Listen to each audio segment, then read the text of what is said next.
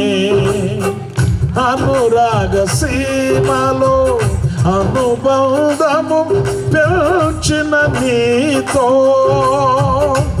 అరణ్యవాసమే నాకు మేలాయెను. హల్లెలూయా. లోకంలో ఆదరణ ఉందా? చెప్పండి, ఉందా ఆదరణ? ఉందా లేదు? కరెక్ట్గా చెప్పండి. ఉందంటే ఉంది, లేదంటే లేదు. ఉందా లేదా? నలుగురిని కన్నావుగా, లేదంటావేంటి? ఒక టింకి, ఒక పొంకి, ఒక సొంటి అని పెట్టుకుని పేర్లు ముచ్చటగా పెట్టుకుంది. సొంటి ఎంత మేలు, ధనియాలు, మిరియాలు, జీలకర్రని పెట్టలే. మరి నలుగురు కానీ ఆదరణ ఉందంటే లేదు. ఏమైంది?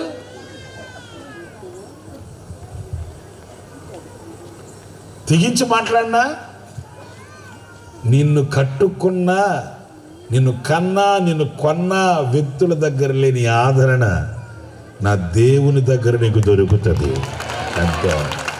హల్లెలూయా, హల్లెలూయా. లోకంలో భూతద్దం పెట్టి భూతలమంతా ఎంత వెతికినా నీకు దేవుని యొద్ద దొరికే ఆదరణ దొరకనే మనుషుల దగ్గర దొరకదండి. ఈ సంఘం అభివృద్ధి చెందుతూ క్షేమంగా ఉండడానికి ఎలా బ్రతుకుతుందంట? దేవుని ఆదరణతో బ్రతుకుతుందంట. ఈ పరిశుద్ధాత్మ ఆదరణ కలిగి నడిపించబడుతుందంట. అంటే దేవుని మందిరానికి ఎందుకు వెళ్ళాలి అని అంటే ఆ పరిశుద్ధాత్మని ఆదరణ కొరకు వెళ్ళాలండి. ఆ పరిశుద్ధాత్మని ఆదరణ వాక్కుల కొరకు వెళ్ళాలండి. బుధవారం రోజు 50,000 రూపాయల సీటు పాట కోసం కదా వెళ్ళాల్సింది. శనివారం రోజు ₹1,00,000 సీటు పాట కోసం కదా వెళ్ళాల్సింది. చర్చికి పదవుల కొరకు కాదు వెళ్ళాల్సింది. ఆధిక్యతలు ఆధిపత్యాల కొరకు కాదు వెళ్ళాల్సింది. దేనికి వెళ్ళాలి? ఆదరణ. ఏ ఆదరణ? ఎవరో నిన్ను పట్టించుకోవాలి, ఎవరో నిన్ను పలకరించాలి, ఎవరో నిన్ను వాటి కొరకు కాదు. కొంతమంది నేను వింటుంటానండి, ఏమండి పాంటర్ గారండి ఆ చర్చికి వెళ్ళి ఏం ప్రయోజనం అండి? ఏం ప్రయోజనం ఏంటేంటి? ఏం ప్రయోజనం అండి? అక్కడ ఎవరైనా పలకరిస్తారా? ఎవరైనా శారదీస్తారా? లేకపోతే ఆ పాస్టర్ గారు అయినా ఏమన్నా మమ్మల్ని పట్టించుకుంటాడా? పాస్టర్ గారు పట్టించుకోవాలా? దేవుడు పట్టించుకోవాలా నిన్ను? ఏంటండి మన వాళ్ళకి చెడ్డ అలవాటు ఏంటంటే ఏది అక్కడ వచ్చిన ముందు కిర్ర పాస్టర్ గారికి ఫోన్ చేస్తే ఇక 108 వచ్చినట్టుగా వచ్చేయాలి. పాస్టర్ గారు వయ్యం అని వచ్చేయాలి. అంతే. రాలేదంటే సోమవారం పగిలిపోద్ది అయ్యగారికి. ఏంటి సంఘం ముక్క చెక్కలైపోద్ది. నీకంతే అనుకుందంటే వారం రోజుల్లో కొత్త సంఘం కట్టేస్తుంది. అంతే. ఏముంది? ఒక కంజరా, ఒక టేబుల్, ఒక డ్రమ్ము, అదే కదా సంఘం అంటే. పెద్ద కష్టమేముంది? దానికి తల కింద పెట్టి కాళ్ళు పైకి ఎత్తి తపస్సు చేయాల్సిన అవసరం ఏముంది? చర్చిలో గొడవ పెట్టుకుంటే చర్చిలో గొడవ వచ్చిందనుకో, తగు వచ్చిందనుకో, ఏంటి నీతో పెట్టేది? పొద్దునకి రేపు ఆదివారం చూసుకో సంఘం కట్టేస్తా నేను అంటారు మహాతల్లి. ఏం చేస్తాం? మహిళా మండలి డోక్రా గ్రూపు. ఇంకంతే. మరుసటి వారానికి ఒక సిలువలు వేస్తుంది అక్కడ. పోయిన వారం లేదు ఈ సిలువ, ఈ వారమే వెలిసింది. ఎందుకు వెలిసింది? పోయిన వారం గొడవ పడింది, ఈరోజు వెలిసింది. సిలువలు వేసిపోద్ది. ఇంకేముంది? సంఘం అంటే మన వాళ్ళకి ఏం పెద్ద లక్కేముంది? మంచినీళ్ళు మర్యాద. సంఘం అంటే ఏంటి? ఒక డ్రమ్ము, ఒక కంజర, ఒక కానుక పెట్టే, మా అబ్బాయి కీబోర్డు, ఇంకొక అబ్బాయి తబలా, ఇంకొక అబ్బాయి ప్యాడు, నేను పాట, మా ఆయన ప్రార్థన. కానుక ఎవరు వేస్తారమ్మా? మేమే వేసుకుంటాం. ఆశీర్వాదం ఎవరు ఇస్తారమ్మా? అందరూ కలిసి ఇచ్చుకుంటాం ఆశీర్వాదం. నేను మా వాళ్ళని ఆశీర్వదిస్తా, వాళ్ళు నన్ను ఆశీర్వదిస్తారు. చిన్నప్పుడు మా పల్లెటూరులో వేసవికి ఒళ్ళంతా గొల్లలు వచ్చేవి. ఆ ఒళ్ళంతా గొల్లలు వస్తే గోక్కోవడానికి చెయ్యి అందేది కాదు. అప్పుడు ఏం చేస్తామంటే ఫ్రెండ్స్ దగ్గరికి వెళ్ళి, అరే కాసేపు నువ్వు గోకరా నాకు అని చెప్తే ఆడు కాసేపు మనం గోకుతాడు. ఆడు గోకిన తర్వాత మళ్ళీ వాడికి కూడా అదే పరిస్థితి. అప్పుడు మనం వాడిని కాసేపు మనం గోకాలి. మీకు అర్థమైనట్టు నవ్వుకుంటున్నారు. వీడు ఆడు గోక్కుంటుంటే వీడు గోకుతుంటాడు. అంతే. ఈరోజు కొన్ని సంఘాల్లో కొన్ని చోట్ల కూడా చూడండి, వీళ్ళు వాళ్ళని పొగుడుకుంటుంటారు, వాళ్ళు వీళ్ళు పొగుడుకోవడమే జరిగిపోద్ది. అంతే. నేను సవ్యనయంగా సహోదర భావంతో చెప్తున్నాను, అది కాదు. సంఘం పరిశుద్ధాత్మ ఆదరణ కలిగి బ్రతకాలి, నడవాలి. సంఘం అంటే ఏంటి? మనం ఎలా బ్రతకాలి? పరిశుద్ధాత్మ ఆదరణ కలిగి, పరిశుద్ధాత్మని వాక్కులతో బలపరచబడుతూ, పరిశుద్ధాత్మని స్పందనకి మనం లోనై గురి అయి, ఆ పరిశుద్ధాత్మనితో సహవాసం చేస్తూ, పరిశుద్ధాత్మనితో కలిగే ఆదరణ మనం కలిగి ఉంటే, ఒకే మాట నేను ముగింపుగా చెప్తున్నాను, లోకం ఏకమైన, లోకులు కాకులైన, నింగి నేల ఒకటైన, సూర్య చంద్ర నక్షత్రాదులు అలాగే ఉట్టిపడి ఊడిపడి భూమి మీద పడిన కదల్చబడని పరిశుద్ధాత్మ ఆదరణ. హల్లెలూయా, హల్లెలూయా. ఆ పరిశుద్ధాత్మ ఆదరణ కలిగి జీవించిన అందమైన నడక, అందమైన జీవితం ఈ రాత్రి ఆశించి కోరుకుంటే మీరు కూడా ప్రార్థించాలి. ఏమని ప్రార్థించాలి? నాయనా, మనుషుల వైపు నేను చూడట్లేదు, మనుషుల ఆదరణ కోరుకోవట్లేదు, మనుషులు ఎవరో ఏదో చేయాలని నేను ఆశించట్లేదు, నాకు నీ ఆదరణ కావాలి. నా మనసుని తొలిచేసిన ఒక చిన్న మాట చెప్తాను. నేను ఉండవల్లి ప్రార్థనా మందిరంలో మీటింగ్కి వెళ్ళొచ్చి అలసిపోయి వచ్చాను, కాస్త లేటుగా నిద్ర లేచాను. 9:30 అయింది. సరే, నా గదిలోంచి నేను బయటకు వస్తే ఒక ముసలాయన, పండు ముసలాయన కూర్చొని ఉన్నాడు. ఆ పండు ముసలాయన కూర్చొని ఉన్నప్పుడు నేను అన్నాను, పెద్దయ్యా ఏంటి ప్రార్థన చేయమంటావా అని. ఆయన అన్నాడు, అయ్యా ముందు నాకు అంత అన్నం పెట్టించయ్యా, వణుకొచ్చేస్తుంది, దడొచ్చేస్తుంది అని. నేను అన్నాను, ఏమైంది అన్న. నాయనా, నాకు ముందు అంత అన్నం పెట్టించు అని. సరే, మా మందిరంలో మెస్లోకి పంపించి అంత అన్నం పెట్టిస్తే తిని ఆయన చెప్తున్నాడు, ఆయన నాకు 4 కొడుకులు ఉన్నారు, ఎవరు పట్టించుకోరయ్యా. ఇక దడొచ్చేస్తుంటే పడిపోతానేమోనని ఈ దారిలో వెళ్తా చర్చి కనబడేసరికి చర్చిలో ప్రేమ చూపిస్తారు కదా నన్ను సాహసించి వచ్చి అడిగాను. ఏమనుకోవద్దయ్యా. ఆ తండ్రి ఇంకా ఆ కుటుంబపు విషయాలు, కుటుంబపు సంగతి చెప్తుంటే నాకు చాలా బాధ అనిపించిందండి. ఎందుకంటే ఈ రోజున కన్నవాళ్ళు ఆదరించక, కట్టుకున్న వాళ్ళు ఆదరించక, ఉన్నవాళ్ళు ఆదరించక ఆదరణ లేని బ్రతుకైపోతుందండి. ఈ రాత్రిని మీతో చెప్పగలిగింది ఒకటే, ఎవరు ఆదరించినా ఎవరు ఆదరించకపోయినా, ఎవరు పట్టించుకున్నా ఎవరు పట్టించుకోకపోయినా నిన్ను ఆదరించు ఆదరణ కర్త ఒకడున్నాడు. నిన్ను చేరదీయగలిగిన దేవుడు ఉన్నాడు. నిన్ను పేరు పెట్టి పిలిచే దేవుడు ఉన్నాడు. ఆయన రెక్కల నీడకు నువ్వు పరిగెత్తితే లోకంలో ఎక్కడ ఎన్నడూ ఎప్పుడు దొరకని ఆ ఆనందం, ఆదరణ ఆయన నీకు అనుగ్రహిస్తాడు. మరి ఏది ఆశిస్తాం, ఏది కోరుకుంటాం? అలాగే అందరు లేచి నిలబడండి. ఒక 2 నిమిషాలు ప్రార్థన చేసుకుందరు. కానీ అందరూ లేచి నిలిచి ప్రార్థన చేసుకోండి. ఓ రాజకుమార పుత్రిక, నీ పాదరక్షలతో నీవు ఎంత అందంగా నడుచుచున్నావు. నీ పాదరక్షలతో ఎంత అందంగా జీవించుచున్నావు. ఉందా మనకు ఆ జీవితం? ఆ ఆనందకరమైన అందమైన జీవితపు అనుభవాలు ఈరోజున కలిగి బ్రతుకుతున్నామా? జారవిడుచుకొని ఏదో బ్రతుకుతున్నామంటే బ్రతుకుతున్నాము అన్నట్లుగా బ్రతుకుతున్నామా? మీరు పరిశీలించుకోండి, మీరు పరీక్షించుకోండి, మీరు ప్రార్థన చేసుకోండి. నైనా నా బ్రతుకు ఎలా ఉంది, నా జీవితం ఎలా ఉంది? నిజమే, నా బ్రతుకులో అందం లేదు, సౌందర్యం లేదు, సొగసు లేదు, సంతోషం అసలే లేదు. నైనా ఇదిగో నన్ను నేను మీకు అప్పగించుకుంటున్నాను. నాకు అలాంటి బ్రతుకు కావాలి. ప్లేట్ చేసుకో. నాకు ఆదరణ కావాలి, ఆదరణ లేదు. నన్ను ఆదరించే శక్తి గల దేవుడువు, నాకు నీ ఆదరణ కావాలి నాయనా. ప్రార్థించండి. ఈ రాత్రి ప్రభు మనందరితో స్పష్టంగా మాట్లాడారు. పైకి అందంగా కనబడుతున్నాం, కానీ మన హృదయం లోపల